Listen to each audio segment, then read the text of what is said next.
आईने हिंदी के एक नए एपिसोड में आपका स्वागत है। इस वीडियो में हम बात करने वाले हैं तेजस मार्क वन के एक ऐसे कैपेबिलिटी डेमोन्स्ट्रेशन के बारे में जिसको सुन करके आप भी दंग रह जाएंगे। अगर आपसे कोई पूछे कि तेजस मार्क वन का मैक्सिमम टेक ऑफ वेट क्या है, तो आप क्या कहेंगे कि 13.5 टन, और यही इसका मैक्सिमम टेक ऑफ वेट है। लेकिन इस बार तेजस ने कुछ ऐसा करके दिखा दिया है जिसने सबको दंग कर दिया है, और अब जो भारतीय वायुसेना और जो स्टेक होल्डर्स का कॉन्फिडेंस है इसको लेकर वो भी ज़्यादा बढ़ चुका है। दरअसल हाल ही में एक डेमोन्स्ट्रेशन किया गया था जहां पर तेजस ने तकरीबन 14.2 टन का जो ऑल ऑफ वेट है इसके साथ उड़ान भरी। जी हाँ, तेजस मार्क वन ने 14.2 टन का जो मैक्सिमम ऑल ऑफ वेट है इसके साथ उड़ान भरी है।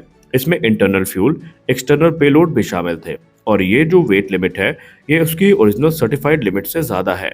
और यहाँ पर इसने ये भी दिखा दिया कि इस एयरक्राफ्ट की एक्चुअल कैपेबिलिटी क्या है और ज़रूरत पड़ने पर ये क्या कर सकता है, और इसीलिए इसको भारतीय वायुसेना का एक काफ़ी इंपॉर्टेंट एसेट माना गया है।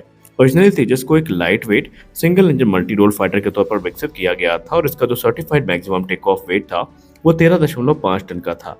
लेकिन पिछले कुछ वर्षों में ये लगातार जो फ्लाइट ट्रायल्स हैं उनसे गुजर रहा है। इसको अपग्रेड्स मिल रही हैं एचएएल की तरफ से, जिसके चलते इसकी जो कैपेबिलिटीज़ है वो लगातार बढ़ रही हैं। इसकी परफॉर्मेंस एनवेलप भी बढ़ रहे हैं, और इसने जब हाल ही में 14.2 टन के फिगर को टच किया तो ये पता चला कि ये एयरक्राफ्ट एक्चुअली क्या कर सकता है।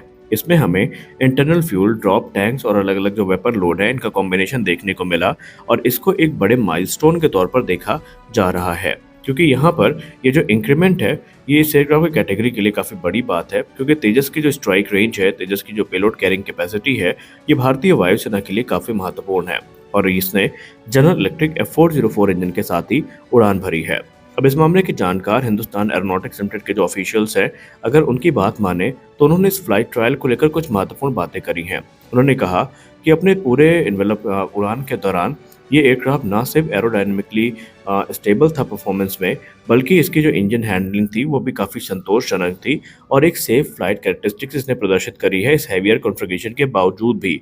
यहाँ पर सेफ टेक ऑफ हुआ था और सेफ लैंडिंग जो हुई है उसने हमारा जो कॉन्फिडेंस है वो बढ़ा दिया है, और उसने ये इंश्योर किया है कि आने वाले भविष्य में अगर कभी ज़रूरत पड़ती है तो हम इसे मैक्सिमम पेलोड कैपेसिटी से ज़्यादा भी उड़ान भरवा सकते हैं। हाई पेलोड कैपेसिटी बेसिकली तेजस मार्क वन को अलाउ करती है कि ये ज़्यादा फ्यूल को कैरी कर सकता है, जो कि एक्सटेंडेड रेंज मिशन या लॉन्ग एंड्योरेंस मिशन में काफ़ी ज़रूरी होता है। वहीं इसके अलावा ये हैवियर कॉम्बैट लोडआउट को कैरी कर सकता है। इसमें हमें मल्टीपल एयर टू एयर और air to ground munition carry होते दिखाई पड़ सकते हैं।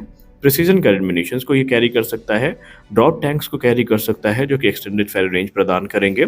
इसके अलावा एडवांस टारगेटिंग पॉड, जिसमें लाइटनिंग पॉड्स हो गए या इसके अलावा जो इलेक्ट्रॉनिक वॉरफेयर पॉड्स हो गए, उनको भी ये कैरी करने में सक्षम होगा। और इस प्रकार के इन्हांसमेंट की तारीफ इस समय हर तरफ हो रही है, और तेजस की जो एक्चुअल कैपेबिलिटी का लोहा है वो जितने भी डिफेंस एंथुजियास्ट हैं वो अब मानने लगे हैं। और इस समय लोगों के मन में तो ये भी है कि तेजस मार्क वन जब ये कारनामा कर सकता है तो इसका जो एडवांस्ड वेरिएंट है तेजस मार्क वन ए, वो भी इस तरह का कारनामा करने में सक्षम होगा।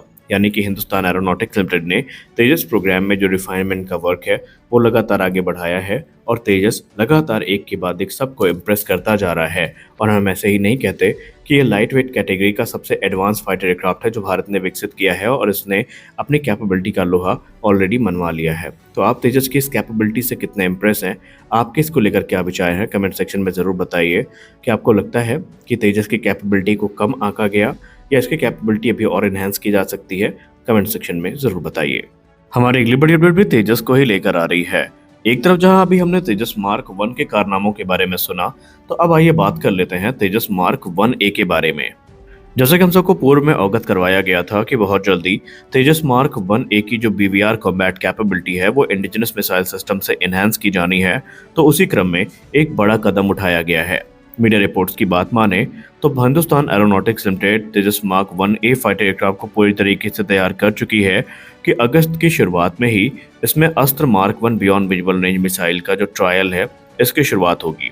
जी हाँ, आपको अब अगस्त के फर्स्ट वीक या अगस्त के शुरुआत में ही जो लाइव फायरिंग है अस्त्र मार्क वन मिसाइल की वो एलसीए तेजस मार्क वन ए से होती दिखाई पड़ेगी, और ये चीज़ें या ये टेस्ट वैलिडेट करेगा कि तेजस में यह मिसाइल कितनी रेडी है। रिपोर्ट्स इंगित कर रही हैं कि इस टेस्ट के बाद ये वैलिडेट किया जाएगा कि तेजस की ऑपरेशनल रेडीनेस कितनी है और लॉन्ग रेंज एंगेजमेंट कैपेबिलिटी कितनी ज़्यादा इसकी इन्हेंस हुई है।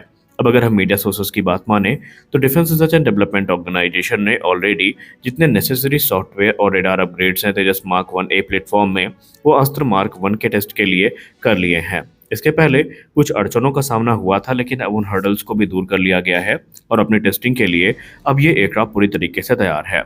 रिपोर्ट्स तो ये भी बताती हैं कि सिर्फ अस्त्र मार्क 1 नहीं, बल्कि इन अपग्रेड्स के बाद जो अस्त्र मार्क 2 का रास्ता है वो भी काफ़ी आसान हो गया है और जो सीमलेस इंटीग्रेशन है अस्त्र मार्क 2 का, उसके लिए भी अब जो आगे के कार्य हैं वो शुरू कर दिए गए हैं।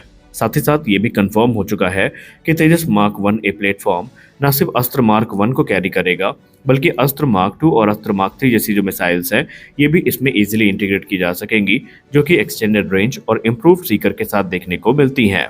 अगर हम तेजस की कैपेबिलिटी की बात करें तो इसमें जो अस्त्र मार्क 1 मिसाइल ऐड की जा रही है, जिसके फायरिंग ट्रायल्स आयोजित किए जा रहे हैं, ये स्वदेश निर्मित BBR मिसाइल है जिसकी रेंज 100 किलोमीटर से ज़्यादा की है। 110 किलोमीटर रेंज क्लेम की जाती है और ये फाइटर जेट या फिर दूसरे जो एरियल टारगेट्स हैं उनको एक लॉन्ग रेंज से ही स्ट्राइक करने में सक्षम होगी।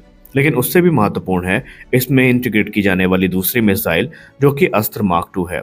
अस्त्र मार्क 2 को देसी मीटियोर की भी संज्ञा दी जाती है, क्योंकि ऐसा माना जाता है कि ये मिसाइल मीटियोर से 80% जो रिजेम्बलेंस है उसको शेयर करती है। पहले ये कहा गया था कि इसमें जो अस्त्र मार्क 2 का इंटीग्रेशन है उसमें काफ़ी अड़चनों का सामना करना पड़ेगा, लेकिन अब ऐसा नहीं है। जो सॉफ्टवेयर और रडार अपग्रेड्स किए गए हैं उसके बाद DRDO ने खुद कंफर्म कर दिया है कि इसमें अस्त्र मार्क 2 के लिए जो इनिशियल वर्क है वो शुरू कर दिए गए हैं और इसमें इंटीग्रेशन काफ़ी सीमलेस होगा। ये मिसाइल 160 किलोमीटर की रेंज के साथ आती है और सही मायने में देखा जाए तो ये मिसाइल ज़्यादा महत्वपूर्ण है और इसीलिए भारतीय वायुसेना अस्त्र मार्क 2 को लेकर ज़्यादा केंद्रित है, क्योंकि ये हमें सुपर सुखोई से लेकर तेजस मार्क 2, तेजस मार्क 2 से लेकर एमका और एमका से तेजस मार्क 1A हर जगह देखने को मिलेगी और बड़े नंबर्स में इनको बनाया जाएगा। वहीं अगर हम अस्त्र मार्क 3 की बात करें तो अस्त्र मार्क 3 तो भारत के लिए एक बहुत बड़ा ब्रेक थ्रू लेकर आएगी, क्योंकि ये मिसाइल SFDR पर बेस्ड है, यानी solid fuel ducted ramjet technology, जो कि एक्स्ट्रा लॉन्ग रेंज ऑफर करेगी, जो कि 300 किलोमीटर से ज़्यादा होने वाली है। और इससे तेजस की स्ट्राइक कैपेबिलिटी इतनी पावरफुल होगी कि ये ना सिर्फ एनिमी फाइटर जेट्स को ही डिस्ट्रॉय कर पाएगा, बल्कि जो एनिमी के एवैक्स हैं और दूसरे फोर्स मल्टीप्लायर्स हैं उनको भी लॉन्ग रेंज से न्यूट्रलाइज करने में सक्षम होगा। हालांकि अभी यहाँ पर तेजस मार्क 1 को अस्त्र मार्क 1 को ज़्यादा प्राथमिकता दी जा रही है, लेकिन धीरे धीरे जैसे ही अस्त्र मार्क 2 के ट्रायल्स आगे बढ़ते रहेंगे तो तेजस में उनके इंटीग्रेशन के चांसेस भी उतने ही ज़्यादा बढ़ते रहेंगे। यानी स्पष्ट है कि तेजस को ऐसे ही बैकबोन भविष्य की नहीं कहा जा रहा है, उसके पीछे कुछ कारण थे और वो कारण अब धीरे धीरे हमारे सामने आ रहे हैं और इसे ये एयरक्राफ्ट लगातार अपनी कैपेबिलिटी का प्रदर्शन कर रहा है। तो इस वीडियो में बस इतना ही। मिलते हैं अगले वीडियो में कुछ और अपडेट्स के साथ। आशा करते हैं वीडियो आपको अच्छी लगी होगी। वीडियो अच्छी लगी वीडियो को लाइक करिए, नए हैं चैनल को सब्सक्राइब करिए। मिलते हैं अगले वीडियो में, तब तक के लिए जय हिंद।